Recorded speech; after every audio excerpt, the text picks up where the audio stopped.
Minsan, ew, madungis. Pero masarap. Mwah, i-kiss. Sexy time na.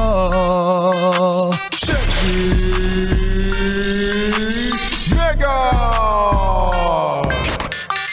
Alam nyo mga yes friend, kaming magaganda, lagi naming naririnig yan, yung sinasabi nyong pag-ibig ko sa'yo hindi magbabago. Naku, lagi na naming naririnig yan kasi kayong mga mambobola, wala naman din kayong ibang bukang bibig kundi ikaw lang ang mamahalin ko, ikaw lang sa buong buhay ko, hindi ko kayang mabuhay nang wala ka. Mamamatay ako kapag iniwan mo ko.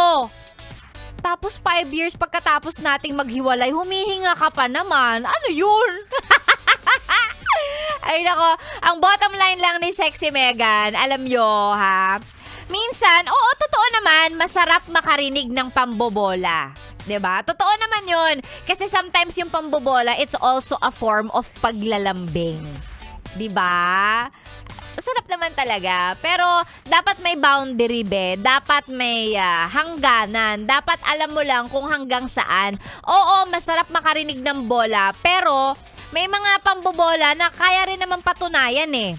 So katulad nun, hindi kita kayang iwan, hindi talaga, hindi kita lolokohin. Oo, pwedeng pambobola yan, pero pwede mo naman totohanin, di ba? Pag sinabi mong hindi mo ko kayang iwan, dapat panindigan mo. Pag sinabi mong hindi mo ko kayang lokohin, dapat papanindigan mo yun. Dapat hindi mo talaga ako kayang lokohin. Hindi yung sinasabi mo lang. Tapos pag nakakita ka ng mas maganda, mas malaki yung bra size, pagpapalit mo na ako. Ano yun? Diba? Yun lang naman ang sa akin. Masarap, oo, ang sarap makarinig ng pambobola, pero alam mo, yes, friend, dapat may boundary yan. Ganun.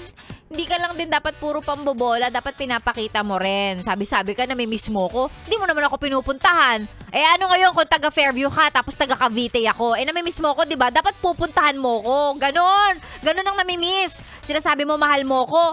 O tapos, ano yun? Yun lang ba yun? Wala ka bang kasamang pag-grocery man lang dyan? Wala ka man lang bang paano? Pa-fund transfer? Palagay sa e-wallet? Mga ganon. Ano ba yan? Hindi pwedeng puro salita lang. Dapat may kasama tayong gawa. Yes, pre. Naiintindihan mo ako. O, ayan. Mga tip ni Sexy Megan, mga gabay sa pamumuhay para sa mga may nililigawan dyan. Lalong-lalo na mga babae ngayon. May mga babaeng mga mauutak. Hindi talaga madadala ng pambobola. Kailangan may kasamang ano talaga. May kasamang gawa. Effort. Dapat ganun. O, diba? Ay, sa inyo. Happy solid Wednesday morning sa'yo. Yes, friend. It's Wednesday the 13th. Wala lang. Sabi ni Tolitz, dapat daw kapag ka nanliligaw ngayon, dapat may kasama na talagang Gcash. Totoo naman. 'Di ba? Tigil-tigilan nyo kami sa mga flowers ninyo, pa chocolate, ganun. Cash ang magandang binibigay. Ay, baka sabihin ng mga tao, mukhang pera naman tong DJ na to, tong babae na to. Eh, syempre, kakainin ko ba, papapakin ko ba yung flowers? Hindi, di ba? Kailangan cash. Ay, nako. Going back, mga yes, friend. Si Sexy Megan po ang inyong kasama tuloy-tuloy hanggang mamayang tanghali. Sa mga nais magpa-shoutout, isend lang po sa ating Facebook page kasi hindi mo alam, baka mamaya ako pala ang mamimigay ng 500 pesos ngayong araw na to. Hindi mo alam yon. Mamaya, sasabihin ko, i-confirm ko kung ako ba.